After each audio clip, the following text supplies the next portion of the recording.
Mari saya beri kesempatan Bapak Ibu saudara-saudari bersyukur di hadapan Tuhan. Sembah Dia, saudara, karena Yesus mengasihi engkau begitu kasih, begitu tulus.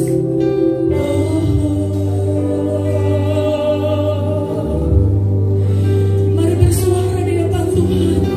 Akukan Tuhan. Boleh angkat tangan saudara. Sembah Tuhan. Ada Tuhan di tengah-tengah perimonan kita. Haleluya.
Engkau sampaikan, tidak pernah Engkau mengingkari.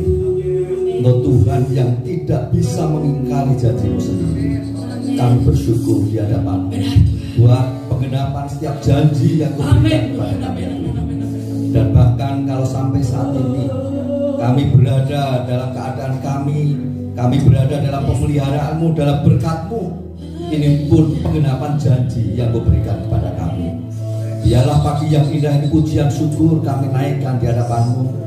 Biarlah pagi yang indah ini Tuhan kami datang dengan hati pikiran kami dan semua tertuju untuk kemuliaan. Amin Yesus. Sehingga ibadah yang kami lakukan adalah persembahan yang tulus yang kami berikan di hadapan-Mu ya Tuhan. Tuhan, kami juga serahkan ibadah kami dari awal sampai akhirnya. Berkaryalah Engkau di tengah kami. Amin. Biarlah sepanjang ibadah kami hanya menikmati kehadiran-Mu saja yang Tuhan. Sehingga damai sejahtera dan sukacita kami rasakan sepanjang ibadah. Amin. Terima kasih Bapa. Dan hamba membuka ibadah di dalam nama Tuhan Yesus Kristus. Amin. Amin. Berikan kemuliaan buat Tuhan Yesus. Allah kita adalah Allah yang dahsyat. Amin. Allah yang senantiasa layak kita agungkan, kita tinggikan. Mari kita bersama katakan berkuasa. Allah kita betapa hebatnya Dia ya. Kita sama-sama ya.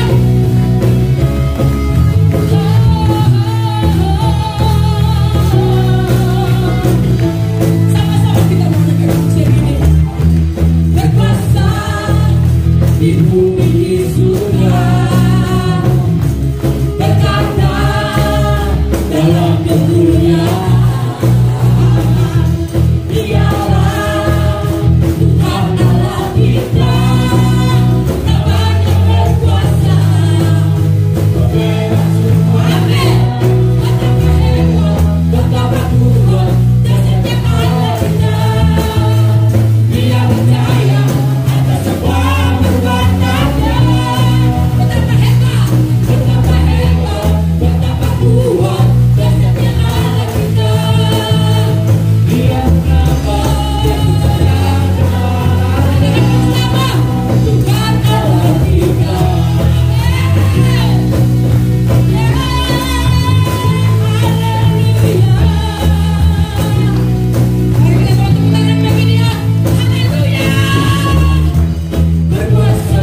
hati kita untuk kita bersama menerima firman-Mu.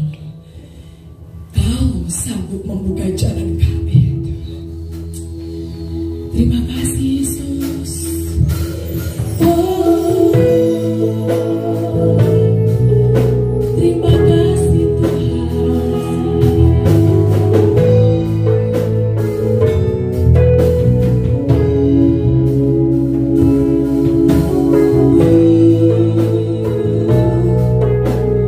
Ku bersyukur di hadapan-Mu. Dia sanggup membuka jalan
Biar Engkau dimuliakan, dikagumkan lewat persembahan kami pagi ini Tuhan. Dan tiba saatnya kami bersama akan merenungkan firman-Mu. Biarlah Engkau sendiri yang bersabda di tengah-tengah kami, sehingga setiap kebenaran-Mu adalah jalan untuk kami melangkahkan kaki, dan kami hidup di dalam kebenaran-Mu. Dan kami sambut firman-Mu saat ini di dalam nama Tuhan Yesus Kristus. Amin. Salam sejahtera dalam kasih dan kemurahan Tuhan, Bapak Ibu dan Saudara kasih dalam Tuhan. Kita bersyukur pagi hari ini Tuhan selalu baik, berkat-Nya terus berlimpah atas kita, dan kita selalu berada di dalam pertolongan dan kemurahan-Nya. Sehingga pagi hari ini kita mendapatkan kesempatan untuk merasakan yang terbaik dan untuk memberi yang terbaik di hadapan Tuhan. Mari kita buka Alkitab kita di dalam Roma pasal yang kedua. Roma pasal yang kedua. Nanti Bapak Ibu bisa baca ayat 1 sampai 11. Namun pagi ini kita akan baca mulai ayat yang ke-6 sampai dengan ayat yang ke-8. Dan demikian firman Tuhan, Roma pasal 2 ayat 6 sampai 8. Ia akan membalas setiap orang menurut perbuatannya, yaitu hidup kekal kepada mereka yang dengan tekun berbuat baik, mencari kemuliaan, kehormatan, dan ketidakbinasaan. Tetapi murka dan geram kepada mereka yang mencari kepentingan sendiri, yang tidak taat kepada kebenaran, melainkan taat kepada kelaliman. Pagi ini saya akan menyampaikan tentang hak berimbang dengan tanggung jawab. Bapak Ibu dan Saudara yang dikasihi Tuhan, setiap kita memiliki hak. Bahkan sejak kita lahir, kita punya hak untuk hidup. Kita punya hak untuk menikmati apa yang Tuhan berikan. Kita punya hak untuk bekerja, mencari nafkah, dan memenuhi kebutuhan hidup kita. Tetapi kita juga tidak boleh lupa bahwa di samping ada hak yang menjadi bagian kita, yang berhak kita terima, juga ada tanggung jawab yang harus kita lakukan. Namun seringkali orang lupa tentang tanggung jawab ini. Mereka hanya melihat hak, menuntut hak, ingin mendapatkan hak, dan lupa untuk melakukan tanggung jawab yang harus dilakukan. Dan bahkan di tengah-tengah bangsa kita yang kita cintai ini, ya mungkin sebelum masa pandemi dan bahkan masa pandemi pun masih ada orang-orang yang tidak puas untuk menikmati hak mereka, sehingga mereka berbondong-bondong mengadakan demo terhadap pemerintah, dan mereka hanya menuntut hak mereka. Mereka lupa bahwa ada kewajiban-kewajiban yang harus mereka lakukan. Hak dan kewajiban itu sebenarnya seperti mata uang, ya, di mana ada sisi yang satu dan ada sisi yang lain, dan seharusnya keduanya itu tetap menjadi satu mata uang yang utuh. Bapak Ibu dan Saudara yang dikasihi dalam Tuhan, dan rupanya orang Yahudi pada waktu itu, mereka merasa bahwa mereka mendapatkan hak istimewa dari Tuhan karena sebagai umat pilihan Allah yang mendapatkan keselamatan dari Allah. Tetapi mereka lupa bahwa ada tanggung jawab, ada kewajiban yang harus mereka lakukan. Karena mereka lupa, maka mereka menghakimi orang-orang non-Yahudi yang dianggap bahwa mereka tidak punya hak istimewa. Padahal seharusnya orang Yahudi ini hidup di dalam tanggung jawabnya. Namun justru mereka hanya merasa bahwa mereka adalah umat yang istimewa, umat yang dipilih Allah, umat yang punya hak istimewa dari Allah. Sehingga Paulus menuliskan di pasal yang kedua, saya akan bacakan ayat 1 sampai dengan ayat yang ketiga demikian.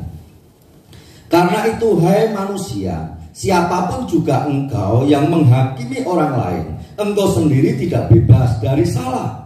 Sebab dalam menghakimi orang lain, engkau menghakimi dirimu sendiri, karena engkau yang menghakimi orang lain melakukan hal-hal yang sama. Tetapi kita tahu bahwa hukuman Allah berlangsung secara jujur atas mereka yang berbuat demikian. Dan engkau, hai manusia, engkau yang menghakimi mereka yang berbuat demikian, sedangkan engkau sendiri melakukannya juga. Adakah engkau sangka bahwa engkau akan luput dari penghakiman Allah? Umat yang merasa dirinya istimewa, mendapatkan hak istimewa, akhirnya mereka mengabaikan tentang kewajiban, dan rupanya hidup mereka pun seperti orang non-Yahudi yang dianggap bukan istimewa. Sehingga Tuhan katakan bahwa semua akan menghadapi penghakiman dari Tuhan. Tuhan tidak pandang bulu. Allah tanpa pandang bulu menantikan umatnya datang kepadanya dan bertobat tanpa terkecuali, baik orang Yahudi maupun orang non-Yahudi. Ya, tentunya Bapak Ibu dan saudara-saudari yang kasih Tuhan, kalau pagi hari ini kita datang ke tempat ini, pastinya kita awali dengan pertobatan, di mana kita bertobat atas segala dosa kita percaya kepada Tuhan Yesus, dan sebagai wujud iman dan percaya kita, maka pagi hari ini kita melakukan sesuatu, yaitu beribadah kepada Tuhan. Dari perikop ini ada beberapa hal yang penting yang perlu kita perhatikan, dan supaya hal ini juga menjadi pelajaran bagi kita. Yang pertama, saya melihat bahwa dengan sabar Allah menantikan umatnya untuk bertobat. Di ayat yang keempat dikatakan, maukah engkau menganggap sepi kekayaan kemurahannya, kesabarannya, dan kelapangan hatinya? Tidakkah engkau tahu bahwa maksud kemurahan Allah ialah menuntut engkau kepada pertobatan? Kalau kita fokus pada ayat 4a, maka di situ kita melihat ada kata kemurahannya, kesabarannya, kelapangan hatinya. Yaitu kemurahan Allah, kesabaran Allah, dan kelapangan hati Allah untuk menunggu, untuk menanti, supaya orang yang berdosa itu kembali kepadanya, supaya orang yang berdosa itu bertobat.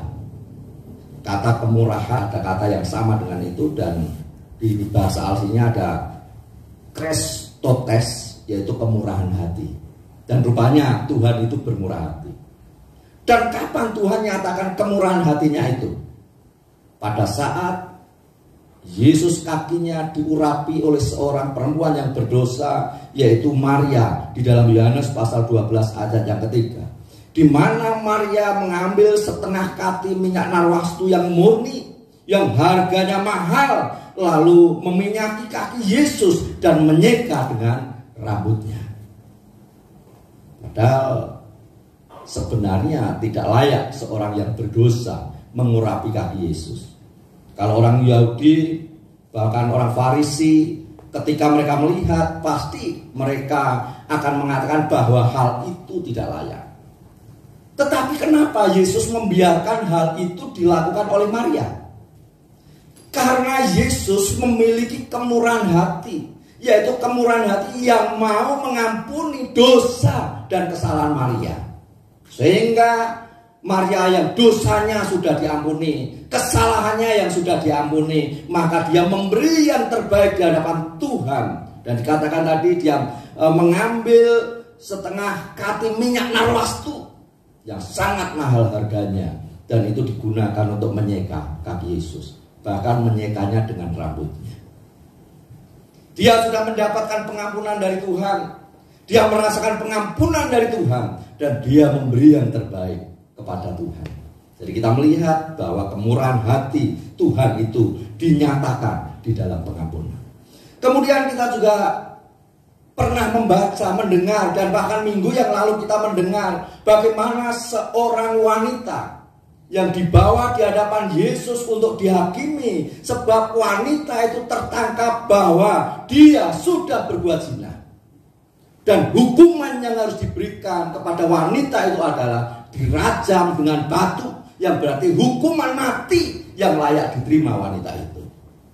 Semua menuntut diperhadapkan kepada Yesus, supaya Yesus pun melakukan hal yang sama, yaitu menghakimi perempuan itu, dan perempuan itu diizinkan untuk dirajam dengan batu. Tetapi Yesus yang katakan, siapa yang merasa tidak berdosa, dialah yang pertama melemparkan batu. Dan rupanya semua yang datang adalah orang-orang berdosa, termasuk perempuan yang dibawa di hadapan Yesus, yang seharusnya dihakimi. Perempuannya adalah perempuan yang berdosa, perempuan yang harus dihukum, perempuan yang harus dihakimi. Namun kita melihat Yesus yang memiliki kemurahan hati itu, maka Yesus memberikan pengampunan kepada perempuan itu. Dosa sebesar apapun juga, dosa yang mendatangkan penghukuman, penghakiman, dosa yang mendatangkan kematian, bahkan kematian yang kekal, bagi Yesus tidak ada dosa yang tidak bisa diampuni oleh karena kemurahan hatinya. Bapak Ibu dan saudara-saudari yang dikasih Tuhan, kalau kita diberikan kesempatan hidup sampai sekarang ini, masih diberikan waktu untuk bertobat, ini adalah kemurahan Tuhan. Dan dosa apapun yang pernah kita lakukan, kalau kita percaya dengan sungguh-sungguh, kita bertobat, kita mengakui dosa kita, maka kemurahan hati Yesus itulah yang akan memberikan pengampunan kepada saya dan saudara. Jadi jangan abaikan kemurahan hati yang Tuhan berikan kepada kita.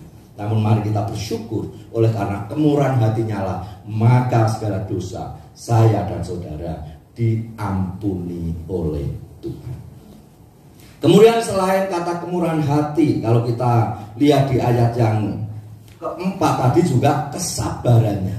Kesabaran atau kanokce, ya, kata yang menunjuk pada genjatan senjata. Berarti perhentian permusuhan. Tetapi ini untuk perhentian yang sementara.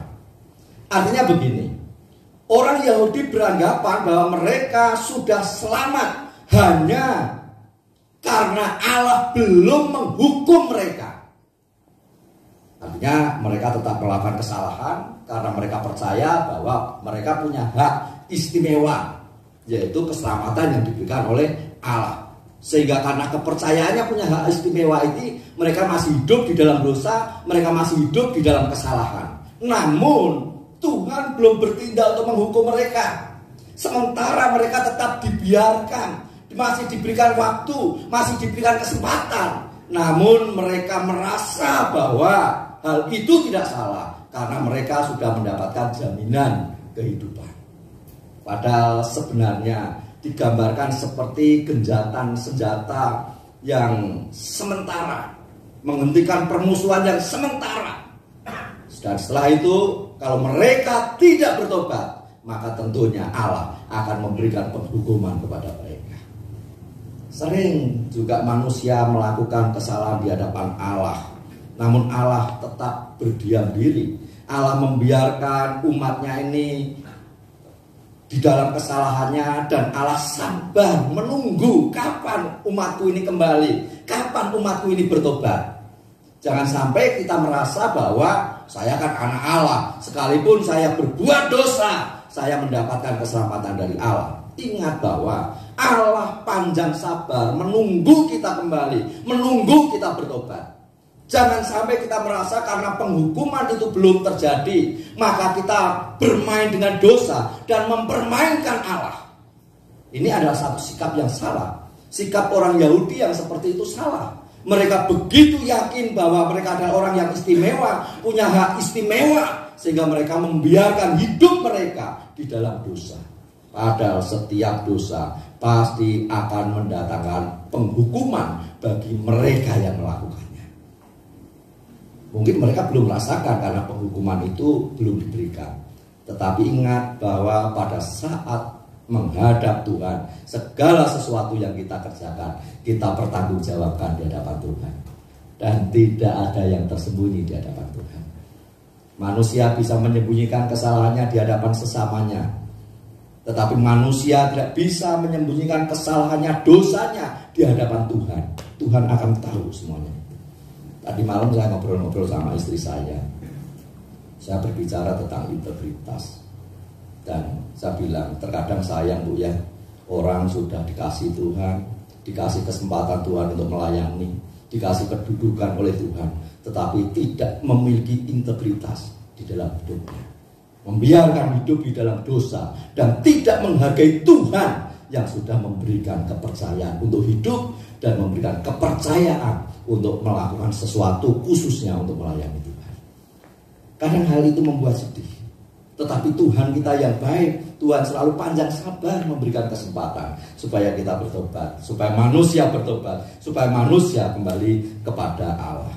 Kemudian di ayat yang keempat tadi juga dikatakan kelapangan hati atau makrotumia, kesabaran terhadap sesama manusia, yaitu orang yang mendapat kuasa untuk membalas dendam. Misalkan begini, ada orang yang pernah menyakiti hati saya nih. Sekali waktu Tuhan izinkan ada kesempatan untuk saya membalas dendam, menyakiti dia, karena dia sudah menyakiti hati saya. Tetapi saya memilih untuk tidak menyakiti dia. Biarlah dia pernah menyakiti, namun saya tidak akan menyakiti. Dan rupanya hal itu atau kata itu, kelapangan hati itu memiliki maksud seperti itu, di mana Tuhan memberikan kesempatan dia berlapang hati kepada umatnya, tidak segera memberikan penghukuman kepadanya. Ini kelapangan hati Tuhan.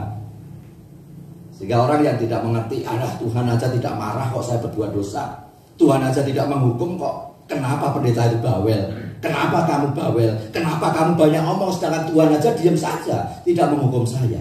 Ingat, kelapangan hati Tuhan bukan berarti Tuhan membiarkan manusia hidup di dalam dosa. Ada batas waktu yang Tuhan berikan.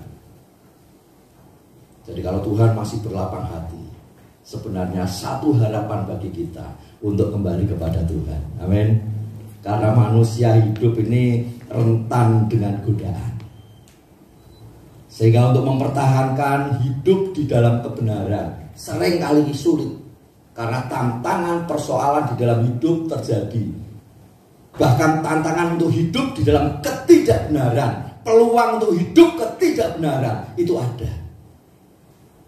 Jadi jangan sampai kita merasa Tuhan aja tidak menghukum kok. Sudah berkali-kali saya berbuat salah, berkali-kali saya berbuat dosa. Ingat, memang Tuhan berlapang hati, tetapi Tuhan tetap memberikan waktu. Ada saat, ada kesempatan itu berakhir, dan orang tidak bisa menggunakan waktu untuk bertobat. Sudah kehilangan waktu untuk bertobat, dan mereka harus bertanggung jawab atas apa yang mereka lakukan. Maka kita tidak boleh mempermainkan kelapangan hati Tuhan. Dan biarlah kalau Tuhan masih memberikan kesempatan berlapang hati, belum menghukum kita, saatnya kita berlari memeluk Tuhan, kembali kepada Tuhan. Dan kita katakan kepada Tuhan, Tuhan ampuni saya, Tuhan saya mau kembali kepada Tuhan, dan saya mau berhenti dari kehidupan dosa. Hidup kita semakin berkenan di hadapan Tuhan. Kemudian saya melihat bagian yang berikutnya dari perikop ini, tapi saya masih fokus ayat yang keempat. Kemurahan Allah itu sebagai pendorong kepada manusia supaya bertobat. Artinya, kalau Allah bermurah hati, maka sebenarnya Allah itu sedang mendorong orang berdosa, mendorong orang yang melakukan kesalahan supaya mereka kembali kepada Allah. Sehingga di ayat yang keempat B di situ dikatakan, tidakkah engkau tahu bahwa maksud kemurahan Allah ialah menuntun engkau kepada pertobatan. Jadi kemurahan Allah itu justru mendorong kita, menuntun kita supaya kita hidup di dalam pertobatan. Saya percaya sebagai seorang ayah atau orang tua, hatinya selalu limpah dengan pengampunan terhadap anaknya. Ketika anak pulang malam atau pagi, diingatkan kalau pulang jangan pagi, tidak baik. Kalau main pulang pagi. Ya sekali diingatkan, tapi orang tuanya tidak marah. Besoknya masih pulang pagi lagi, diingatkan lagi, jangan pulang pagi, dilihat orang itu tidak baik. Lagi pula jaga kesehatan, jangan terlalu banyak begadang. Karena bahasa orang tua enak, sepertinya orang tua tidak marah, diulang berkali-kali dan harus melakukan kesalahan yang sama. kita melihat orang tua masih tetap bersabar, tetapi anak tidak tahu diri dan tidak bisa menghargai kesabaran orang tua, sehingga dia selalu melakukan kesalahan yang sama. Atau mungkin seorang suami terhadap istrinya, sudah masa pandemi, uang juga susah, kebutuhan hidup terus jalan. Kebutuhan hidup jalan, pemasukan kecil, belanja masih biasa seperti di masa sebelum pandemi. Sudah diingatkan, nih belanjanya dikurangi, yang tidak penting jangan dibelanja. Oh ya, nah sekali. Tetapi suami tidak marah karena mengasihi istrinya. Kembali istrinya keluar, pergi pulang, bawa tas, bawa belanjaan, diingatkan lagi. Berkali-kali diingatkan. Namun karena melihat bahwa suaminya sabar sekali, maka dia tetap melakukan kesalahan yang sama. Artinya dia tidak menghargai kesabaran suami yang sebenarnya. Suami bersabar bukan berarti mengizinkan, tetapi suami menunggu kapan istrinya berubah. Nah, ini sering kali juga terjadi di dalam kehidupan kita manusia.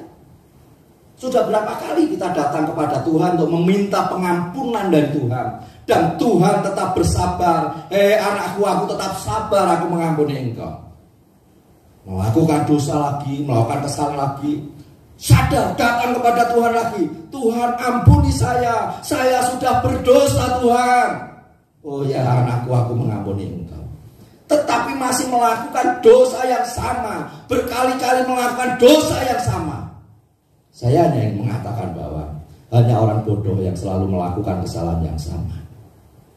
Apalagi dia sudah berdoa di hadapan Tuhan, sudah bertobat di hadapan Tuhan, mengaku dosa di hadapan Tuhan, tetapi masih melakukan dosa yang sama. Itu mempermainkan Tuhan dan tidak menghargai Tuhan. Sehingga kalau kita perhatikan pasal 2 ayat 5. Tetapi oleh kekerasan hatimu yang tidak mau bertobat, engkau menimbun murka atas dirimu sendiri pada hari waktu mana murka dan hukuman Allah yang adil akan dinyatakan. Kemudian ayat yang ke-8, tetapi murka dan geram kepada mereka yang mencari kepentingan sendiri, yang tidak taat kepada kebenaran, melainkan taat kepada kelaliman. Ayat yang ke-9-nya, penderitaan dan kesesakan akan menimpa setiap orang yang hidup, yang berbuat jahat, pertama-tama orang Yahudi dan juga orang Yunani. Jadi kita melihat di situ bahwa orang-orang yang terus jatuh bangun di dalam dosa yang sama, mempermainkan kemurahan Tuhan, tidak menghargai kemurahan Tuhan.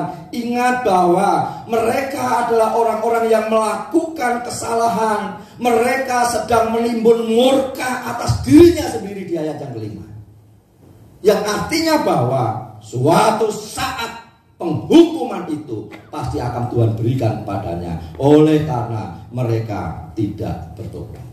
Jadi sungguh sangat sayang sekali orang-orang yang menyikapi kemurahan Allah dengan mempermainkan Allah dan tidak sungguh-sungguh mau bertobat.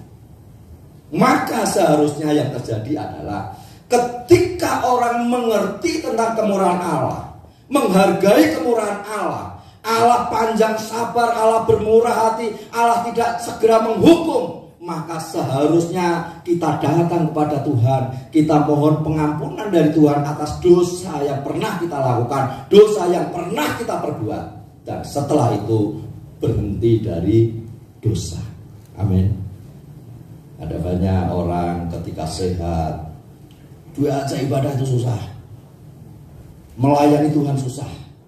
Begitu Allah izinkan sedikit sakit, baru bilang, Tuhan, nanti kalau saya sembuh Tuhan, saya mau ibadah duduk paling depan Tuhan, biar dekat sama pendeta. Mungkin dia juga berjanji, Tuhan, kalau saya sembuh Tuhan, nanti saya akan melayani Engkau. Waktumu yang Kau berikan kepadaku Tuhan adalah waktu untuk aku melayani Engkau. Tetapi begitu sembuh, sekali datang setia, 3 kali datang pelayanan, setelah itu berhenti lagi, tidak aktif lagi. Allah izinkan masalah datang lagi kepada Tuhan, Tuhan ampuni saya, Ini dosa yang kesekian kalinya saya akui di hadapan-Mu ya Tuhan. Kalau Tuhan mengampuni, Tuhan sembuhkan, pulihkan, selesaikan masalah saya mau setia. Benar gak setia? Yang Allah harapkan adalah bukan janji yang kita ucapkan di hadapan Tuhan untuk kita ingkari dan berulang kali diingkari. Tetapi yang Allah harapkan, ketika kita menanggapi kemurahan Tuhan, maka kita benar-benar bertobat di hadapan Tuhan. Kita tidak kembali kepada dosa dan kesalahan yang sama, tetapi kita akan terus berusaha hidup di dalam kebenaran. Karena Tuhan selalu bermurah hati kepada saudara-saudara. Amin. Masa pandemi ini kalau saya berpikir, aduh ini sudah seleksi alam ini. Jadi orang yang sehat masih dibiarkan untuk hidup. Ya, kita orang-orang yang sehat. Dan bahkan orang yang tidak sehat yang masih dibiarkan untuk hidup, dihindarkan dari virus corona. Masih diberikan kesempatan untuk hidup. Dan bahkan orang yang mungkin sudah tidak sehat dan Allah izinkan kena corona, Allah masih sembuhkan, masih diberi kesempatan untuk hidup. Ini kemurahan hati Allah sebenarnya, supaya manusia kembali kepada Allah dan tidak mempermainkan kemurahan Allah. Jadi inilah pesan sebenarnya yang Rasul Paulus sampaikan kepada orang Yahudi, yang Rasul Paulus sampaikan kepada saya dan saudara, supaya kita tidak mempermainkan kemurahan Allah, namun biarlah kita menghargai kemurahan Allah, sehingga kita benar-benar bertobat di hadapan Tuhan dan tidak berbuat dosa lagi, apalagi dengan dosa yang sama. Kemudian yang ketiga, saya mendapatkan yang ketiga di sini, bahwa di hadapan Tuhan semua manusia itu sama.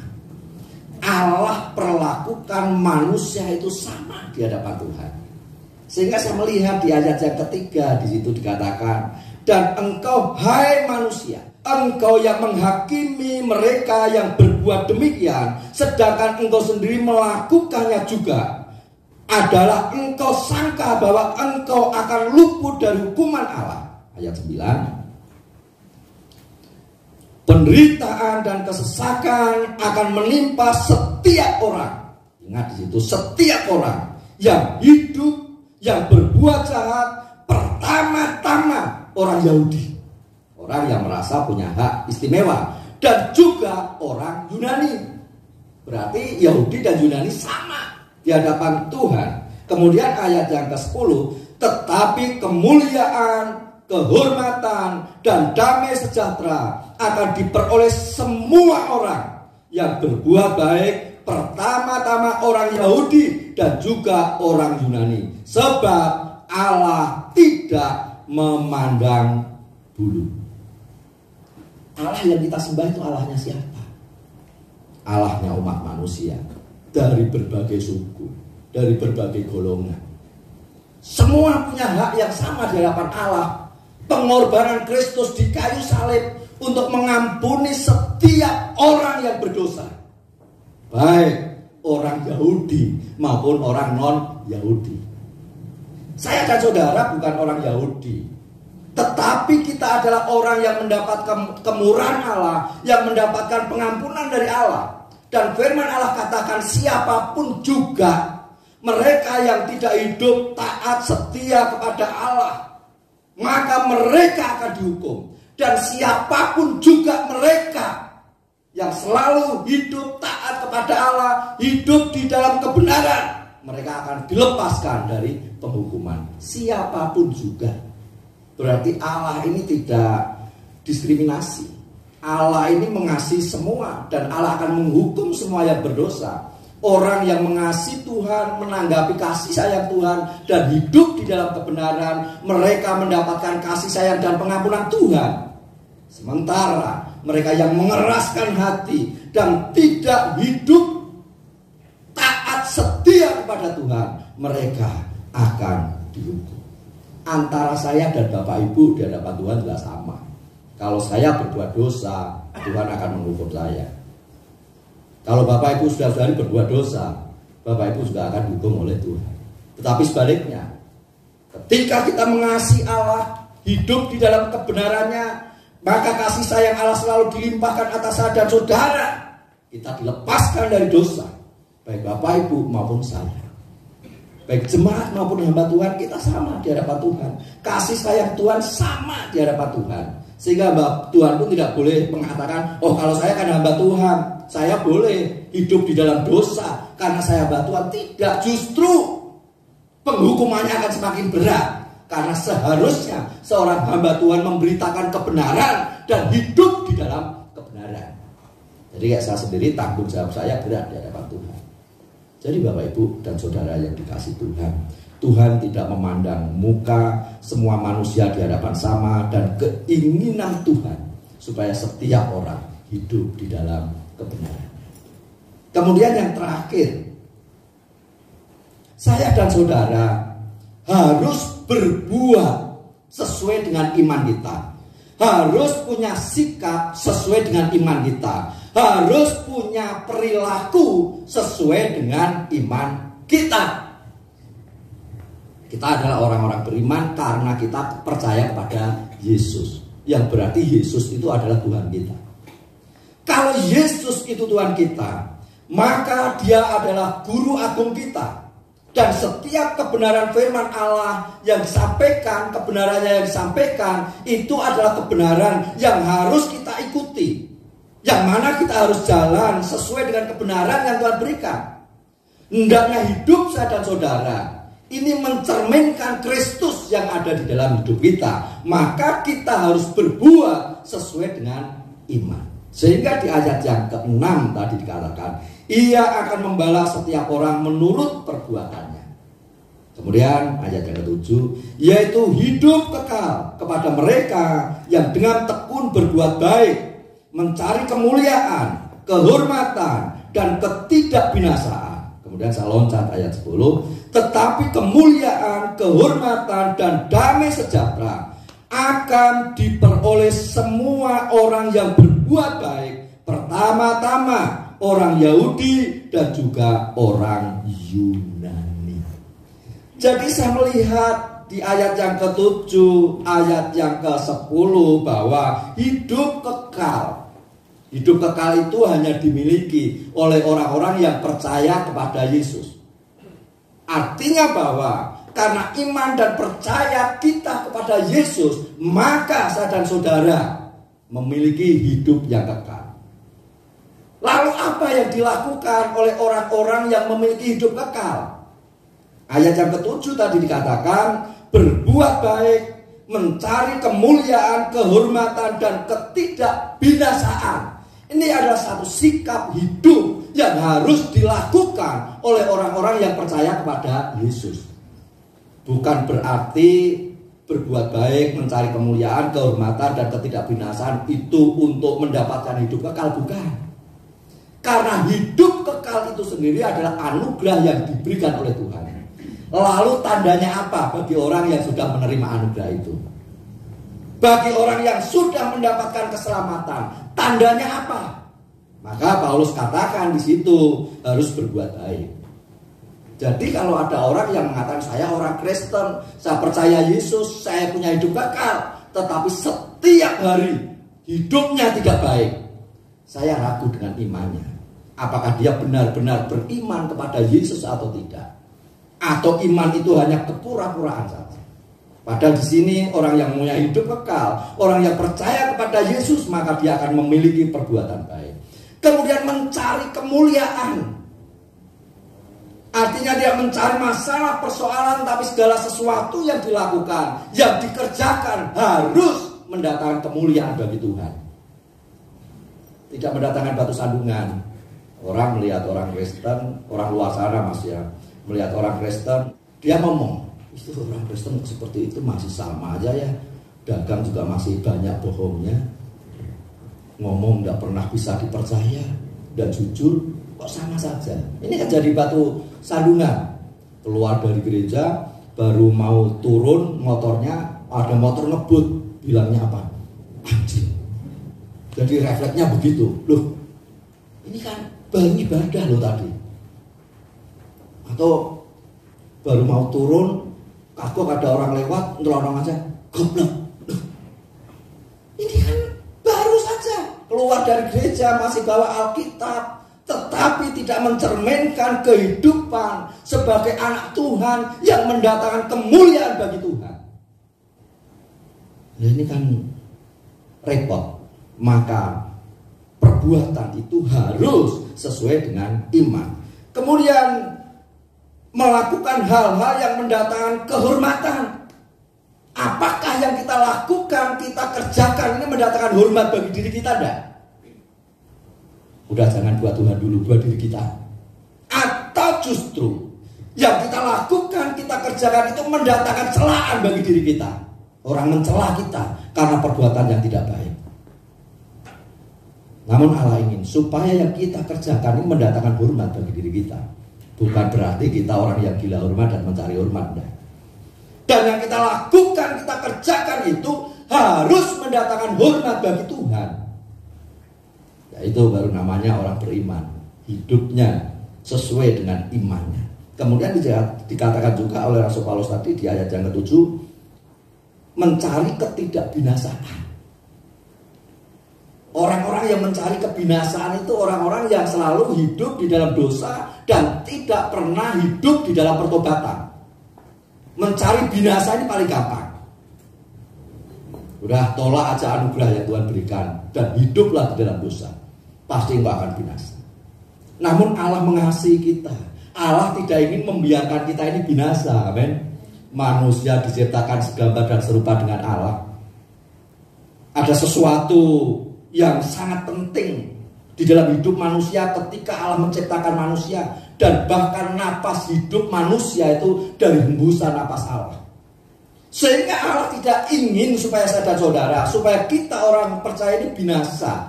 Maka Allah memberikan kemurahannya kepada saya dan saudara. Biarlah cara hidup kita bukan cara hidup yang mendatangkan kebinasaan, tetapi cara hidup yang tidak mendatangkan kebinasaan, yaitu hidup sesuai dengan iman dan percaya kita kepada Yesus. Bukan untuk mendapatkan keselamatan sekali lagi, tetapi justru kita menghargai keselamatan yang Tuhan berikan kepada saya dan saudara. Maka milikilah cara hidup yang benar.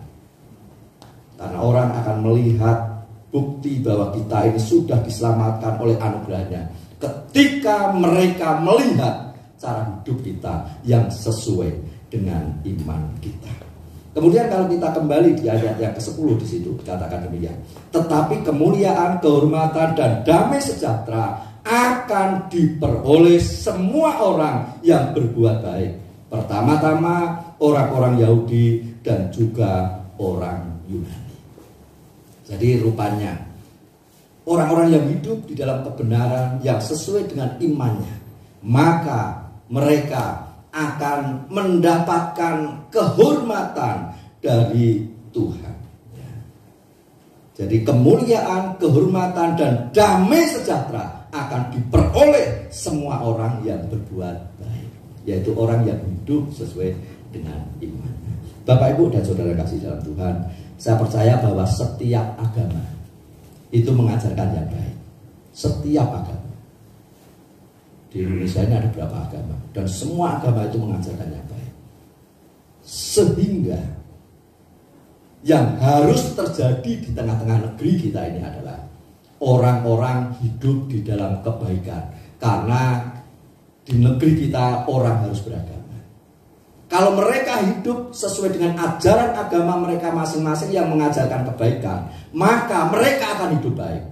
Demikian juga kita, orang yang ada di dalam Kristus, jelas bahwa ajaran Tuhan kita ini sangat baik dan luar biasa. Bahkan ajaran itu hanya diringkaskan hidup dalam kasih, mengasihi sesama dan mengasihi Tuhan.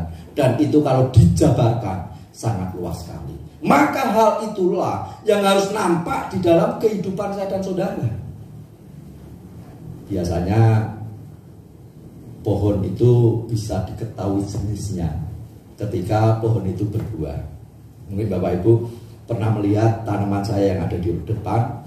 Ada tanaman yang tumbuh sendiri sebenarnya di beberapa titik yang saya biarkan.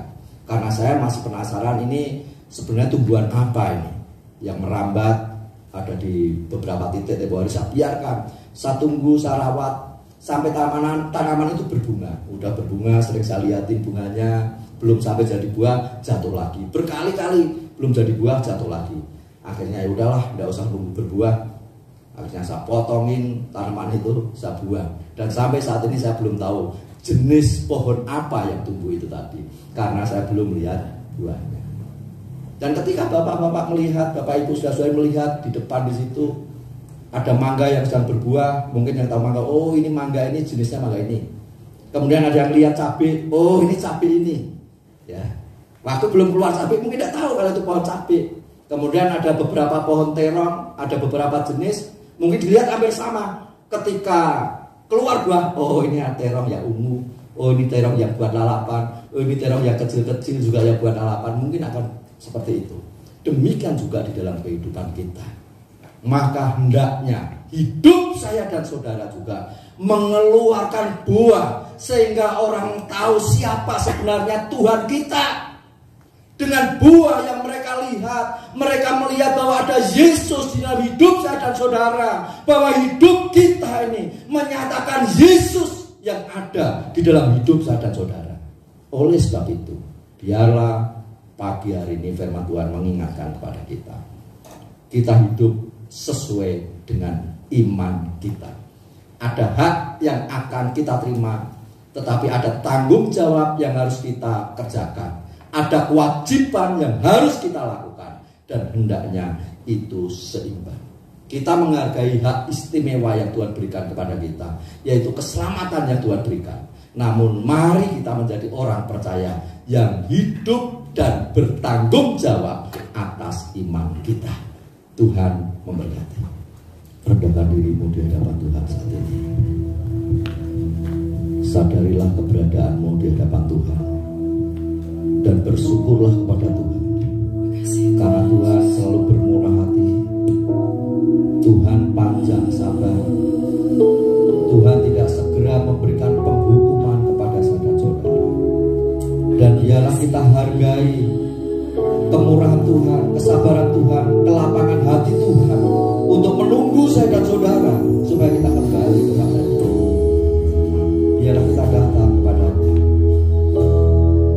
dengan kerendahan hati, dengan pengakuan atas kesalahan kita, dan biarlah kita mengaku dosa kita di hadapannya, dan kita mau hidup di dalam kebenaran. Biarlah kita hidup sesuai dengan iman kita, kepercayaan kita, dan biarlah hidup kita menyatakan Kristus yang ada dalam hidup saya.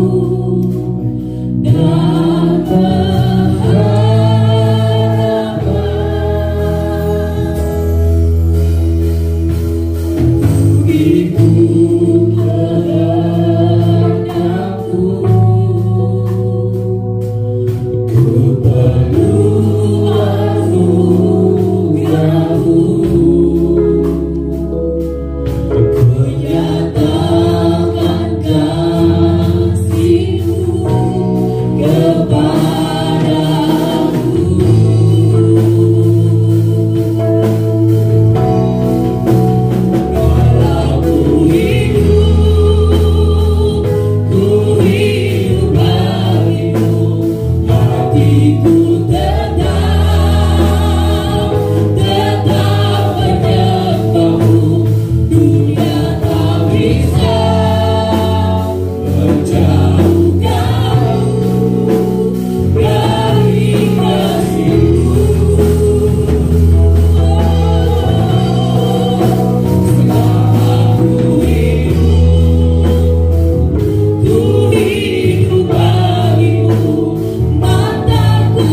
jauhkanku dari kasih-Mu.